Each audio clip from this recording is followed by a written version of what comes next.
Karamihan sa mga pinsan ko mga boksingero. Ang kaso hindi pa nakatikim ng kampyonato, laging dihado. Paano ba naman kapag umaasinta, laging dublado?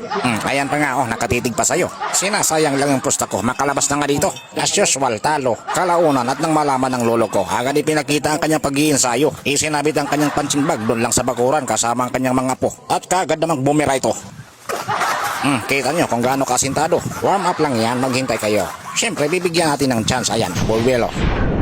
Ay, nako, pasensya na. Niloloko tayo ng lolo ko. Kaya dito na lang tayo sa kanyang mga apo. Sigurado to. Ayan na, humahanap ng tsimpo. Sheesh! Yan combination yan, 1-2. Sapol yung mukha mo.